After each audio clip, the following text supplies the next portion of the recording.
안녕하세요. 제가 어제 잠을 못 자서 아마 강의 도중에 잘지도 몰라요. 네, 강사들은 강의 도중에도 자요. 네? 한 5년 차부터 그렇게 되는 것 같아요. 한 5년 차부터 강의 도중에 약간 실수하면 저 양반 자고 있구나 이렇게 생각하시면 돼요. 네, 맨날 먹다가 안 먹던 술을 어제 안 먹었더니 지난 시간에 한 걸 좀 확인하겠습니다. 지난 시간에 각종 토지 이동의 경우 지번 부여 방법을 공부했는데요. 첫 번째, 신규 등록과 등록 전환은 같은 방법으로 지번을 부여한다고 했죠. 그림을 머릿속에 떠오르신 다음에 이걸 말로 표현하실 수 있으셔야 돼요. 신규 등록과 등록 전환은 같은 방법으로 지번을 부여하는데 원칙은 어떻게 부여했죠? 연속성을 유지해야 되기 때문에 인접토지 본번에 부번을 붙여서 지번을 부여했습니다. 다만 예외적으로 세 가지 경우에는 그 지번 부여 지역의 최종 본번에 다음 순번으로 뭘 부여했습니까? 본번을 부여했습니다. 세 가지 경우에는 첫 번째, 그 지번 부여 지역의 최종 지번 토지에 인접한 경우, 두 번째, 멀리 떨어진 경우, 세 번째, 여러 필지인 경우. 이 세 가지 경우에는 그 지번 부여 지역의 최종 본번에 다음 순번으로 본번을 부여했습니다. 두 번째는 분할을 하셨죠. 분할은 원칙은 뭡니까? 한 필지는 분할 전 지번을 부여하고 나머지는 본번에 최종 부번에 다음 순번으로 뭘 부여했습니까? 부번을 부여했습니다. 다만 건축물이 있는 경우에는 건축물이 있는 토지에 분할 전 지번을 부여하고 나머지는 본번에 최종 부번에 다음 순번으로 부번을 부여했습니다. 합병의 경우에는 원칙은 뭐죠? 선순위 지번을 합병의 지번으로 부여했습니다. 다만 본번만으로 된 지번이 있을 때는 그 본번만으로 된 지번 중에서 선순위 지번을 합병의 지번으로 부여했습니다.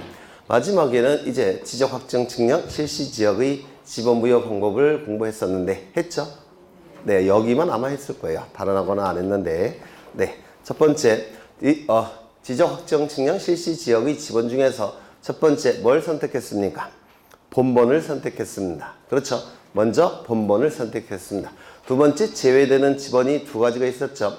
첫 번째, 경계에 걸친 지번 제외했고, 두 번째, 본번과 부번이 떨어지는 것을 방지하기 위해서 지적 확정 측량 실시 지역 안에 있는 지번 중에서 지적 확정 측량 실시 지역 바깥에 있는 본번이 같은 지번을 제외했습니다. 얼핏 기억나는 듯 합니까? 네. 정확하게 기억 안 나셔도 괜찮아요. 얼핏 나는 듯 하면 돼요. 다만 예외적으로 부여할 수 있는 지번의 개수가 부여해야 될 지번의 개수보다 적은 경우에는 두 가지 방법을 사용했습니다. 첫 번째, 블록을 정해서 본번을 부여한 후 필지별로 부번을 부여하거나 아니면 그 지번 부여 지역의 최종 본번에 다음 순번으로 본번을 부여했습니다. 그래서 지적 확정 측량 실시 지역의 지번 부여 방법은 금방 말씀드린 대로고 이 지적 확정 측량 실시 지역의 지번 부여 방법은 어느 경우에도 사용합니까? 도축, 지행, 확정. 기억나십니까?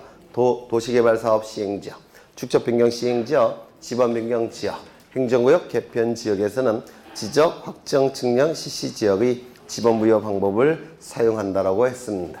그 다음에 지목을 공부하신 적이 있는데 지목은 주된 용도에 따라서 28개로 구분했죠. 우리 사회에서 가장 많이 사용하는 용도 27개. 그리고 거기에 포함되지 않는 것은 전부 다 잡종지 안에 포함을 시켰습니다. 28개, 그 다만이라는 문구부터 좀 기억해 두셔야 돼요. 박스 안에 있는 것은 아직은 모르셔도 상관이 없는데 그 대통령령에 있는 그 다만이라는 문구가 요즘 집중적으로 출제를 합니다. 다만이라는 문구부터 좀 기억해 두시면 되고 그 다음에 지목은 4개의 지적 공부에 등록했죠. 4개의 지적 공부 뭡니까? 토지대장, 임야대장, 정식명칭, 지적도, 임야도, 부호 24개는 두문자, 4개는 자문자, 차문자는 차, 장, 천, 원, 차, 주차장, 장, 공장용지, 천, 하천, 원, 유원지였습니다. 경계는 도면상의 경계를 의미한다고 했죠. 도면상의 경계 지난 시간에 가장 중요한 건 뭐였냐면 토지를 분할할 때 지상 경계가 결정이 될 겁니다. 이때 원칙은 지상 건축물을 걸리게끔 경계가 결정될 수 없다고 했죠. 다만 예외적으로 4가지 경우에는 지상 건축물을 걸리게끔 경계가 결정된다고 했습니다. 4가지. 첫 번째, 법원의 확정 판결. 두 번째, 공공사업. 세 번째, 도시개발사업. 네 번째, 도시군관리계획서. 그 4가지는 공익이 더 중시되는 경우이기 때문에 그 지상 건축물을 걸리게끔 경계가 결정될 수 있다고 했습니다. 그 다음에 이제 면적을 보시게 될 겁니다. 면적은 우리가 얘기하는 면적은 지표상의 면적 또는 경사 면적이 아니라 도면상의 면적, 수평 면적이라고 했는데 혹시 기억나십니까? 그렇죠. 우리 공간정보법상의 면적은 도면상의 면적, 수평 면적이라고 했습니다. 이 면적을 측정하는 방법이 2가지가 있다라고 했는데, 첫 번째, 도면 위 경계를 기준으로 해서 전자면적 측정기를 사용해서 면적을 측정하는 방법이 있었고, 두 번째, 뭐가 있었습니까? 좌표값이 있을 때, 경계점 좌표 등록부에 좌표값이 있을 때는 이때는 도면 갖고 측정하지 않습니다. 좌표값이 훨씬 정밀하기 때문에 좌표값이 있을 때는 좌표값을 컴퓨터에 입력해서 면적을 계산하는 프로그램을 돌립니다. 그러면 컴퓨터가 이 면적을 자동적으로 계산해 줘요. 이를 좌표 면적 계산법이라고 했습니다. 그래서 이 전자면적 측정기를 사용하기 위해서는 도면 위에 경계가 그려져야 되는 것이고, 좌표 면적 계산법을 사용하기 위해서는 경계점 좌표 등록부에 좌표값이 등록되어 있어야 될 겁니다. 그렇죠? 여기까지 했습니까? 그러면 59쪽에 5번 면적의 결정 방법, 여기부터 할 차례입니까? 원래 오늘은 공간정보법 끝내려고 했는데 힘들겠네요. 네. 그러면 면적의 결정 방법 여기부터 보겠습니다. 우리 공간정보법에서 사용하고 있는 축척은 총 7가지입니다. 공간정보법에서 사용하고 있는 축척은 총 7가지예요. 먼저 500분의 1 축척이 있고, 그 다음에 600분의 1 축척이 있습니다. 그리고 1000분의 1, 1200분의 1, 2400분의 1, 3000분의 1, 6000분의 1. 이렇게 7가지의 축척이 우리 공간정보법에서 사용할 수가 있습니다. 그러면 100분의 1은 사용할 수 있을까요? 없을까요? 없습니다. 그래서 이 우리 공간정보법의 측량은 정밀도가 중요한 것이 아니라 법에서 정하는 절차를 지키는 게 훨씬 중요합니다. 통치권을 본질로 하고 있기 때문에 절차를 지키는 것이 훨씬 중요해요. 따라서 이것보다 더 정밀한 방법이 있다고 해서 더 정밀한 축척이 있다고 해서 그 축척을 사용할 수는 없습니다. 공간정보법에서 사용할 수 있는 축척은 요 7가지만 사용할 수가 있습니다. 이때 요 2가지는 뭘까요? 대축척이라고 얘기합니다. 그 다음에 이 2가지는 5가지는 소축척이라고 불러요. 그러면 도면이 있을 때 대축척의 도면과 소축척의 도면을 비교해보면 경계와 좌표가 경계가 어느 것이 더 정밀하겠습니까?